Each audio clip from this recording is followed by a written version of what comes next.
निर्वाचन आयुक्त आज प्राइम डिबेट में सतीश अग्रवाल से सीधे सवाल। नमस्कार, प्राइम डिबेट में आप सभी का बहुत बहुत स्वागत है। मैं ब्रजेश मिश्रा हूं। प्राइम डिबेट में आज हम उत्तर प्रदेश के सबसे बड़े मुद्दे की चर्चा करेंगे और सबसे खास मेहमान को भी हमने आज प्राइम डिबेट में आमंत्रित किया है। उत्तर प्रदेश में पंचायत के चुनाव 2 बार हुए हैं, 2 चरणों में। एक बार 73% वोट हुआ, दूसरी बार 72%। तकरीबन 22 करोड़ मतदाता दोनों बार को अगर मिला लें तो इसके आसपास वोटर्स बने, जिसमें से 72 से 73% लोगों ने अपना मतदान किया। किसी भी देश में दुनिया के ये सबसे बड़ा पंचायत चुनाव जो उत्तर प्रदेश में हुआ, ये वर्ल्ड रिकॉर्ड है। खास बात ये रही कि इस बार पिछली बार के मुकाबले ऐसी कोई हिंसा नहीं हुई जिसकी वजह से इस चुनाव को बहुत ज़्यादा कोई रक्त रंजित कहा जाए। आमतौर पर इस चुनाव को सफल माना जाएगा। यूपी में पंचायत चुनाव कराना विधानसभा और लोकसभा चुनाव कराने से ज़्यादा कठिन है और आज डीजीपी जगमोहन यादव ने ये बात स्वीकार भी की। बहुत महत्वपूर्ण रोल रहा राज्य निर्वाचन आयुक्त सतीश अग्रवाल का, जिन्होंने इस पूरे चुनाव को कोऑर्डिनेट किया, इस पूरे चुनाव को संपादित कराया, इस पूरे चुनाव को सकुशल निपटाया। इस चुनाव में बहुत ऐसी खासियत निकल कर सामने आई जो कई बार इस लोकतांत्रिक व्यवस्था में बहुत हैरान भी करती है। फैशन डिजाइनर से लेकर पीएचडी होल्डर, गांव के मजदूर से लेकर अच्छी खासी 1.5 लाख 2 लाख रुपए प्रति माह की नौकरी करने वाले तक प्रधान बने।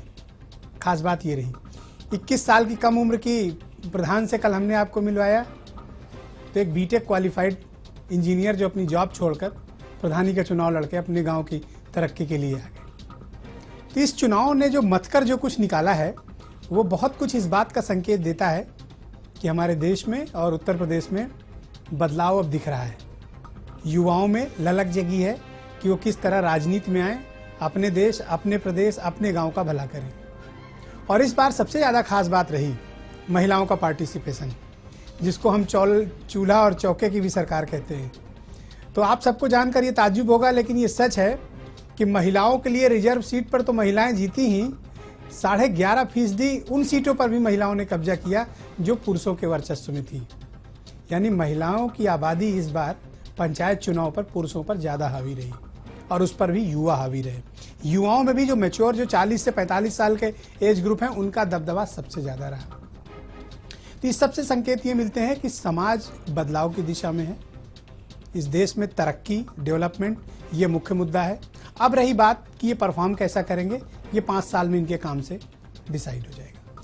तो मेरे साथ बहुत खास मेहमान और उत्तर प्रदेश के राज्य निर्वाचन आयुक्त सतीश कुमार अग्रवाल स्टूडियो में विशेष तौर पर मैंने आमंत्रित किया है। पिछली बार भी जिला पंचायत का चुनाव खत्म होने के बाद मैंने अग्रवाल जी को आमंत्रित किया था। इस बार भी विशेष तौर पर आमंत्रित किया है ताकि जनता को वो बताएं कि उन्होंने चुनाव कैसे संपादित कराया, क्या मुश्किलें आई, और जब इतना बड़ा महाचुनाव जिसको मैं कहता हूँ कराया, जो लोकसभा और विधानसभा से ज़्यादा कठिन है, तो उसके मंथन से निकला क्या क्या, अमृत क्या निकला और विष क्या निकला।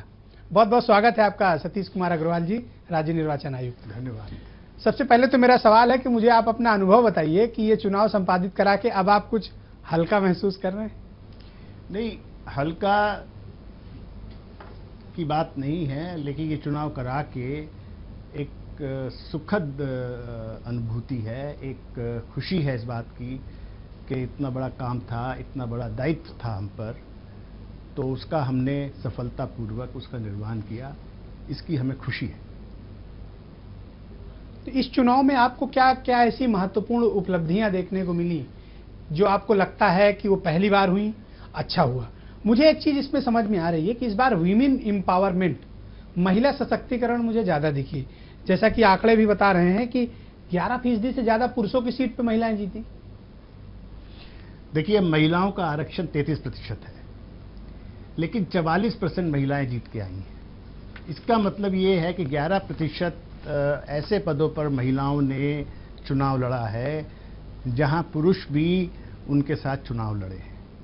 महिलाओं ने पटकनी दी। आप ये देखिए कि इन 11% में 70% ऐसी सीट हैं जहां महिलाओं ने पुरुष को हराया है। यानी नंबर 2 पर जो प्रत्याशी आया है वो पुरुष है। इससे भी मजे की बात यह है कि 30% पद ऐसे हैं जहां जो दूसरे नंबर का प्रत्याशी है वो भी महिला है। आप ये देखिए, ये कितना बड़ा परिवर्तन है।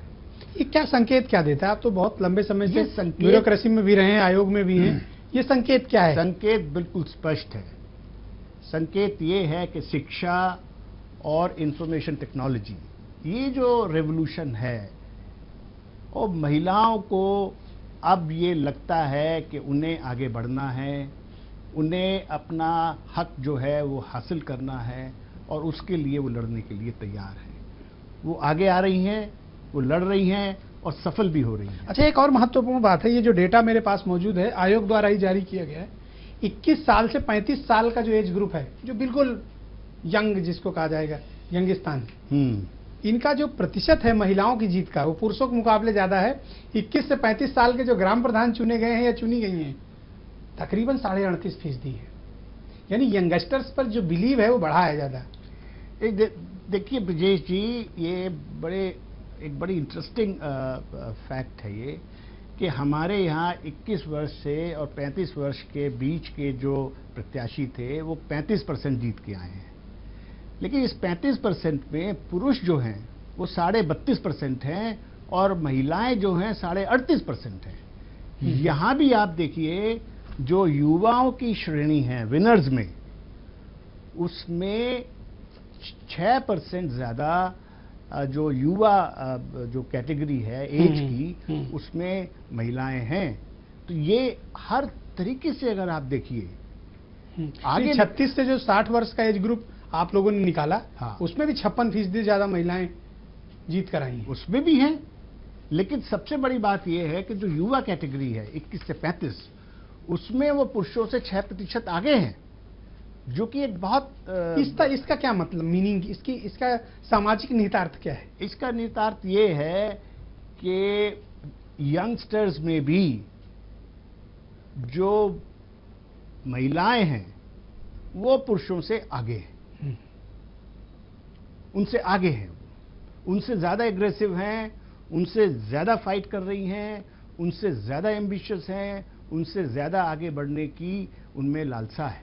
कल मैंने रूपम शर्मा को बुलाया था, जो बस्ती की 21 साल की ग्राम प्रधान बनी है। कमिश्नर साहब, आपको जानकर बड़ी हैरानी होगी, जब मैंने उससे पूछा तुम्हारी प्राथमिकता क्या है, तो उसने कहा पहली प्राथमिकता है कि गांव के हर घर में शौचालय बनवाऊंगी, और मैं अपने परिवार का कोई दबाव नहीं झेलने वाली, मैं खुद निर्णय लूंगी। ये दिखाता है कि हमारे समाज में कितना बदलाव आ रहा है। देखिए ब्रजेश जी, ये एक आम धारणा है और मुझसे लोग कहते हैं इस बात को कि ये जो महिलाएं हैं, लड़कियां हैं, ये जब प्रधान बन जाएंगी तो इनके घर वाले, या जहां उनकी शादी हो गई है वहां उनके पति, या जहां शादी नहीं हुई है वहां उनके पेरेंट्स उनके लिए डिसीजन लेंगे और वो लोग पीछे हट जाएंगे। ऐसा नहीं है, ये धारणा हमारी गलत है। ये लड़कियां, महिलाएं जब प्रधान पद की कुर्सी पर बैठेंगी तो ऐसा नहीं है कि इनके सारे डिसीजंस इनके पति या इनके पेरेंट्स ही इन्फ्लुएंस करेंगे, ये खुद भी निर्णय लेंगी। अच्छा, मुझे एक चीज की बड़ी हैरानी हो रही है, और दर्शक भी जानकर इस बात को चौंकेंगे कि संभल जैसे पिछड़ा हुआ जिला जिसको यूपी का माना जाता है, वहां महिलाओं की जो जीत का परसेंटेज है वो 54.5, यानी आधे से ज्यादा सीटों पर महिलाएं वहां जीत कर आई। ब्रजेश जी, आपके प्रदेश में 5 ऐसे जनपद हैं जहां जीती हुई महिलाओं का प्रतिशत 50 या उससे अधिक ज्यादा है। जी जी। संभल में 54.5, रामपुर में 54.4, मुरादाबाद में 51%, बदायूं में 50%, 50.5% और बहराइच में 49.6। नहीं तो मैं तो कहता हूँ 33 तो आपने रिजर्व की है, लेकिन जो सबसे लोएस्ट है चित्रकूट, वहां से भी 40% जीत कर आई। सबसे लोएस्ट है मथुरा जी, 36.7, उसके बाद आगरा 37, उसके बाद हाथरस, उसके बाद कानपुर देहात और उसके बाद चित्रकूट। तो ये आप ये भी मैं आपको बताऊं कि कुछ जनपद तो ऐसे हैं जहां महिलाओं ने सिर्फ चुनाव ही नहीं जीता है, बड़े भारी मार्जिन से, अच्छे मार्जिन से जीता है। तो ये बहुत बड़ी उपलब्धि है, बहुत बड़ी बात है इस प्रदेश के लिए। और मैंने हमेशा कहा है और आज मैं पुनः उस चीज को दोहराना चाहूंगा, आने वाले समय में इस प्रदेश की समाज, इस प्रदेश की आर्थिक व्यवस्था और राजनीति, इस सब में बदलाव आएगा। एक बात मुझे बताइए, बहुत व्यक्तिगत सवाल है आपसे, तमाम लोग जानना भी चाहते हैं। इतना बड़ा आपने पंचायत चुनाव उत्तर प्रदेश में कराया, बहुत दबाव, बहुत तनाव, बहुत सब चीजें झेली होंगी इस पूरी प्रक्रिया के दौरान, और सच बताइएगा सबसे मुश्किल वक्त आपके लिए क्या था और क्या हुआ था? आप ये समझिए, सबसे मुश्किल वक्त तो हमारे लिए तब था जब ये कुछ जिलों में हिंसा हुई जी, और कुछ जिलों में इस तरीके के हादसे हुए जो बड़े दुखद थे। और उस वक्त धर्म संकट हमारे लिए ये था कि या तो हम उसमें कड़ी कार्रवाई करें, और अगर हम उसे नज़रअंदाज कर देंगे तो आगे के चुनाव पर उसका बहुत बुरा असर पड़ेगा।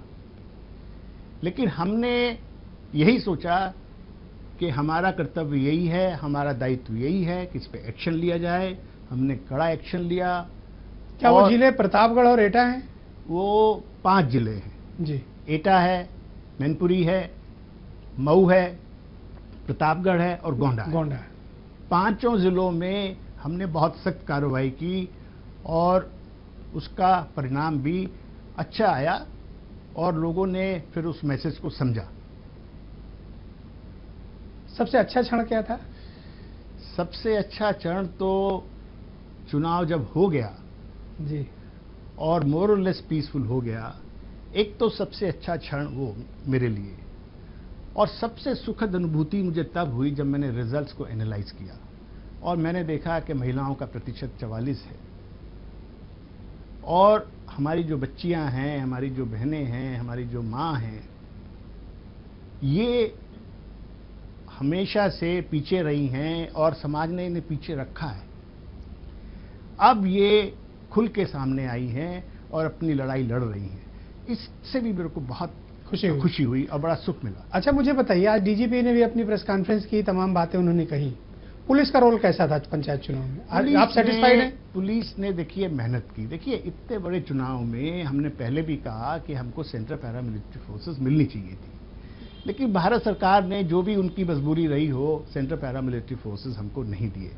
अब इतने बड़े प्रदेश में आप देख ही रहे हैं जो समस्याएं हैं या जो भी इश्यूज हैं, उसमें आप चौकीदार, विलेज चौकीदार और होमगार्ड और पीवीडी जवान और सिविल पुलिस से, और पीएसी, हमारे पास बहुत ज़्यादा पीएसी भी नहीं है, तो इतना बड़ा चुनाव अपने इन सीमित संसाधनों में कराना कठिन काम है। तो ब्लेम करना बहुत आसान है कि इसने काम ठीक नहीं किया, उसने काम ठीक नहीं किया। कुल मिला के कुछ लैप्सेस तो ज़रूर रहे हैं पुलिस के पार्ट पर, लेकिन कुल मिलाकर अच्छा काम किया है पुलिस ने, मेहनत की है और उसके परिणाम भी अच्छे आए हैं। अच्छा, कुछ लोग ये भी कह रहे हैं कि जो सेंट्रल पैरामिलिट्री फोर्स हैं उसका डिप्लॉयमेंट ठीक से नहीं किया गया था। नहीं, वो डिप्लॉयमेंट वाला इशू जो है वो बेसिकली ये लोग उसको जो कंपनीज थी उसको स्प्लिट करना चाहते थे, लेकिन वो जो उनके हेडक्वार्टर के लोग थे वो कह रहे थे कि आप स्प्लिट न करिए, पूरी कंपनी को एक साथ रखिए। तो उनसे निगोशिएट करने में, उनसे बातचीत करने में थोड़ा विलंब हुआ, वरना तो सीपीएमएफ का ठीक इस्तेमाल, बेहतर इस्तेमाल, हाँ, ठीक इस्तेमाल किया गया। इस बार मैंने एक चीज और खास तौर पर देखी अग्रवाल जी की यूथ का जो पार्टिसिपेशन है इलेक्शन में इस बार ज्यादा रहा है बनस्पत पिछले चुनाव के। तो यूथ का आकर्षण अचानक से प्रधानी और जिला पंचायत में कैसे हुआ? देखिए, यूथ जो है, इसके पीछे कुछ और रीजन तो नहीं? नहीं, यूथ जो है हमारी, जो पढ़ लिख गए हैं बच्चे, रोजगार नहीं मिला तो चलो प्रधान बन जाते और हैं, जिनकी गांव की बैकग्राउंड है जी, और अभी भी परिवार गांव में रहता है, माँ बाप रहते हैं, बूढ़े हैं, रिश्तेदार हैं, नाती हैं, और खेती है या और भी अच्छा उनके लिए एक माहौल है, तो वो नौकरी छोड़कर आए हैं।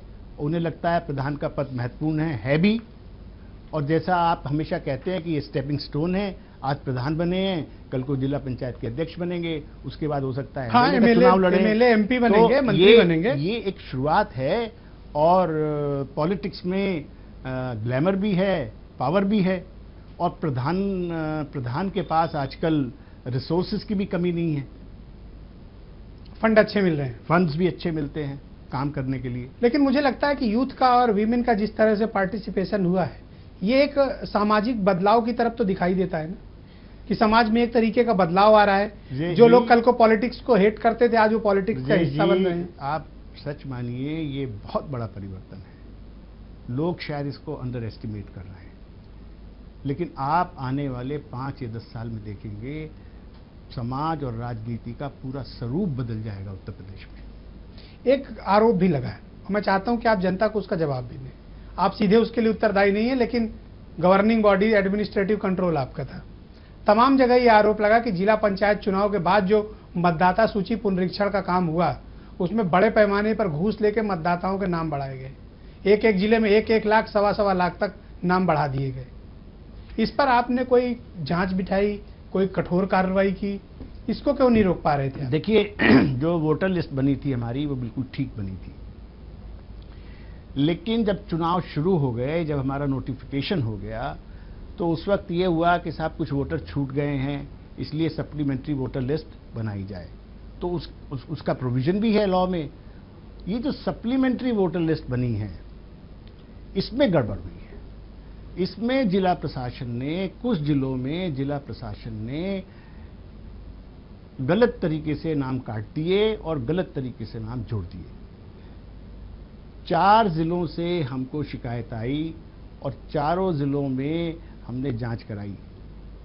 आप जानते हैं कि हरदोई में शिकायत आई, हरदोई में एफआईआर कराई गई, एसटीएफ ने जांच की और 4 लोगों को अरेस्ट किया। इसी तरीके से बलिया में ऑब्जर्वर ने हमको रिपोर्ट भेजी, मुरादाबाद में ऑब्जर्वर ने हमको रिपोर्ट भेजी, फर्रुखाबाद में ऑब्जर्वर ने हमको रिपोर्ट भेजी। हमने सबका संज्ञान लिया है और सब में कार्रवाई की है और सारी जांच हमने एसटीएफ को दी है। तो ये आगे के लिए इतनी सख्त कार्रवाई है कि वोटर लिस्ट को उससे छेड़छाड़ करना, ये तो या पाप उससे है। टेम्पर करना, ये तो पाप है। ये क्रिमिनल ऑफेंस है और इस पर सख्त कार्रवाई की जाएगी। अच्छा, ऐसी शिकायत कुछ जौनपुर और प्रतापगढ़ में भी थी? प्रतापगढ़ का तो मैंने नाम लिया ही आपसे। प्रतापगढ़ में भी ऑब्जर्वर की रिपोर्ट आई है हमारे पास। प्रतापगढ़ में सुनील कुमार, जो प्रमुख सचिव स्तर के अधिकारी हैं, उन्होंने भी बड़ी डैमेजिंग रिपोर्ट भेजी है और उसमें जिला प्रशासन को उन्होंने स्पष्ट रूप से सीधे तौर पर उत्तरदायी माना है। उस पर भी हम कार्रवाई करेंगे। हाँ, मुझे लगता है कि अगर ऐसे कुछ एग्जाम्पलरी एक्शन आप लेंगे तो शायद अगली बार इस तरह की हरकतें न करने पाई। 5 जनपदों में तो एग्जाम्पलरी एक्शन वोटर लिस्ट को लेके हुआ है, 5 जनपदों में लॉ एंड ऑर्डर को लेके एग्जाम्पलरी एक्शन हुआ है। तो ये कुल मिला के 10 जिले हो गए। तो 74 जिले में।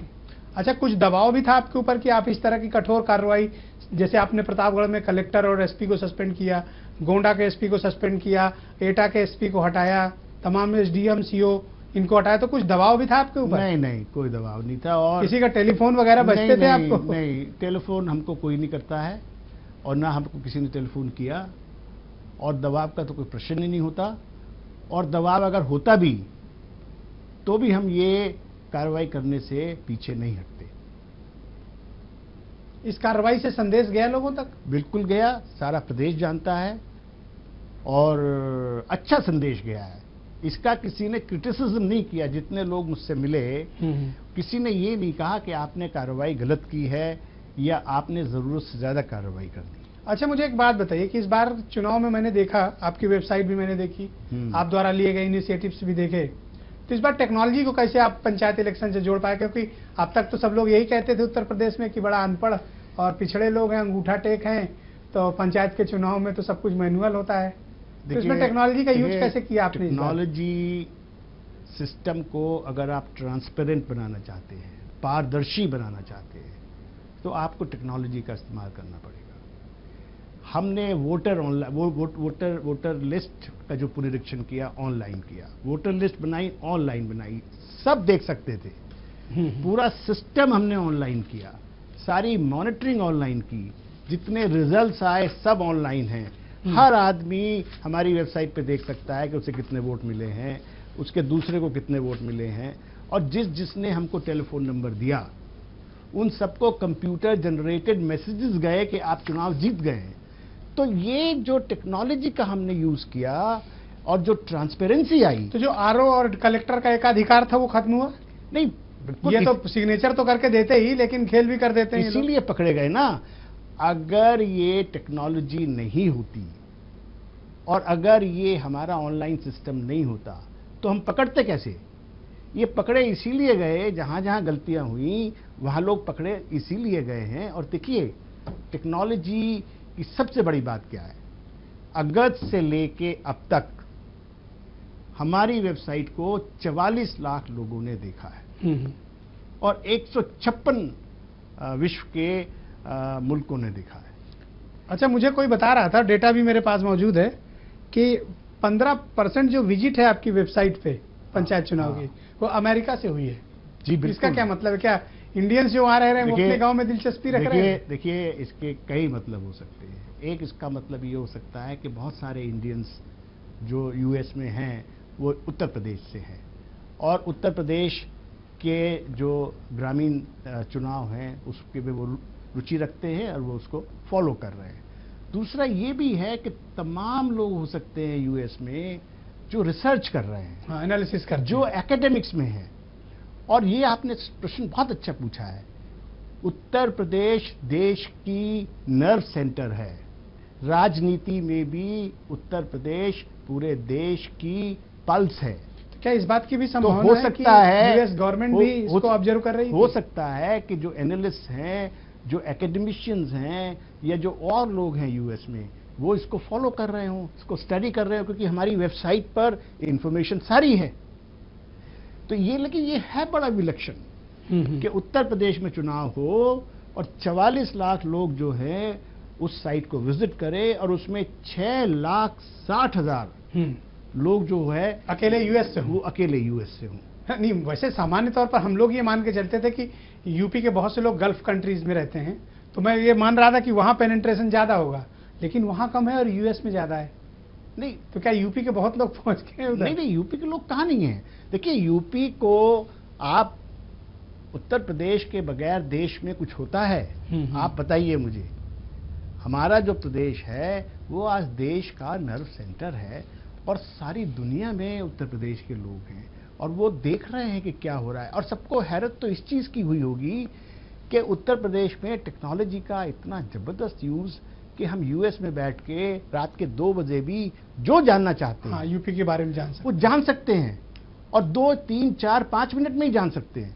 तो आपके जीवन की ये कितनी बड़ी चुनौती रही? बहुत आप सर्विसेज में लंबे समय तक रहे, तमाम विपरीत परिस्थितियों में, अनुकूल परिस्थितियों में भी रहे होंगे। इस बार का अनुभव कैसा रहा? नहीं, मेरे जीवन का तो ये सबसे बड़ा अनुभव है और सबसे बट ऑब्वियस है क्योंकि ये सबसे बड़ा आपके लिए सबसे असाइनमेंट बड़ा है। चुनौतीपूर्ण कार्य था और जो है उसको हमने यही समझ के कि ये हमारा संवैधानिक दायित्व है, ये हमारी प्रदेश की जनता और प्रदेश के मतदाताओं के प्रति जिम्मेवारी है, उसको निभाना है, यही सोच के हमने काम किया। अग्रवाल साहब, अब तो डायरेक्ट इलेक्शन हो गए, अब बात आ गई इनडायरेक्ट इलेक्शंस की, जी, जिसमें जिला पंचायत अध्यक्ष और ब्लॉक प्रमुख के चुनाव होंगे। जी। उत्तर प्रदेश में जो जिला पंचायत सदस्य, बीडीसी और ये प्रधान जी लोग, जी, इस कदर भ्रष्टाचार की सूचनाएं आ रही हैं कि एक एक सीट पर वोट खरीदे जा रहे हैं। कहीं जिला पंचायत के लिए एक एक मेंबर को 1 करोड़ फॉर्च्यूनर दी जा रही है, कहीं 25 लाख और एक बोलेरो दी जा रही है बीडीसी मेंबर्स को। तो ये वोट बेच रहे हैं लोग और आयोग का ये कर्तव्य बनता है कि ऐसे लोगों पर लगाम लगाए, सख्त कार्रवाई करे, उनको डीबार करे जो लोग इस तरीके के घूस देकर वोट मांग रहे हैं या वोट खरीद रहे हैं या जो भी घूस लेकर वोट दे रहा है। देखिए, जैसा आप कह रहे हैं, अगर ऐसा है, सूचनाएं तो आप तक आती होंगी अपुष्ट रूप से भले ही, तो ये बड़ी दुखद बात है और ये बड़ी तकलीफ की बात है, क्योंकि ये जो गांव की सरकार है और आप समझिए कि ये जैसा कि हमने अपने जो विज्ञापन दिए, जो हमने कैंपेन चलाया है, उसमें भी अगर आप देखें तो अपनी सरकार बनावे का है जी। जो गांव की सरकार है।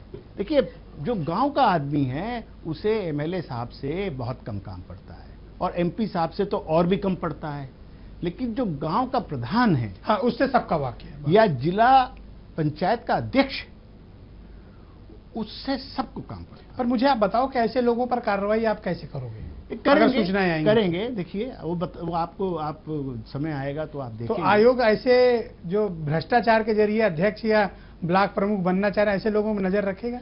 नहीं देखिए, हमने आपको, शायद आपको पता नहीं याद है नहीं है, बनारस में एक बाई इलेक्शन हुआ था और उसमें हमको ऐसी शिकायतें मिली थी तो उसको हमने काउंटरमैंड कर दिया था और हाई कोर्ट ने फिर उसमें कहा कि आयोग काउंटरमैंड नहीं कर सकता। हम सुप्रीम कोर्ट गए और सुप्रीम कोर्ट में जाके हमने वो केस लड़ा, तो कार्रवाई की हमने और सख्त कार्रवाई की और नियम और कानून की परिधि में रहते हुए हम, अगर हमें ऐसी शिकायत मिलती है तो हम सख्त कार्रवाई करेंगे, उसका संज्ञान भी लेंगे। बहुत बहुत शुक्रिया सतीश कुमार अग्रवाल जी, राज्य निर्वाचन आयुक्त, तो मेरे साथ आज ईटीवी के स्टूडियो में अपने अनुभव, अपनी बातें, अपनी ओपिनियन और क्या कुछ आपने महसूस किया इस चुनाव के दौरान, वो सब कुछ बहुत बेबाकी के साथ शेयर किया। और इनडायरेक्ट इलेक्शन में भी आपके क्या तेवर होंगे, मुझे लगता है कि जो प्रत्याशी हैं उनको जरूर इस बात की समझ आ गई। बहुत बहुत शुक्रिया आपका मेरे साथ ईटीवी के स्टूडियो में इस कार्यक्रम में शामिल होने के लिए। जी धन्यवाद। इसमें कोई दो राय नहीं है कि इस बार पंचायत का चुनाव बहुत स्पेशल हुआ है, बहुत खास हुआ है। युवाओं की ब्रिगेड आई है, महिलाओं की ब्रिगेड आई है। उम्मीद ये की जा रही है कि गांवों से जो बयार बही है विकास की, ये बयार लखनऊ और दिल्ली तक जाएगी। और उम्मीद भी इस बात की है कि घूंघट हटाकर महिलाएं, जिनको ग्राम प्रधान की जिम्मेदारी मिली है, अपना कर्तव्य बहुत ही मजबूती से, जिम्मेदारी से, ईमानदारी से और निष्ठापूर्वक निर्वहन करेंगी। और युवा, जिनको ग्राम प्रधान का या जिला पंचायत का चार्ज मिला है, पद मिला है, वो भी अपने पद के साथ न्याय करेंगे और ग्रामीण उत्तर प्रदेश के विकास में वो अपनी महत्वपूर्ण भूमिका निभाएंगे। बहुत बहुत शुक्रिया आप सभी का मेरे साथ इस कार्यक्रम को देखने के लिए।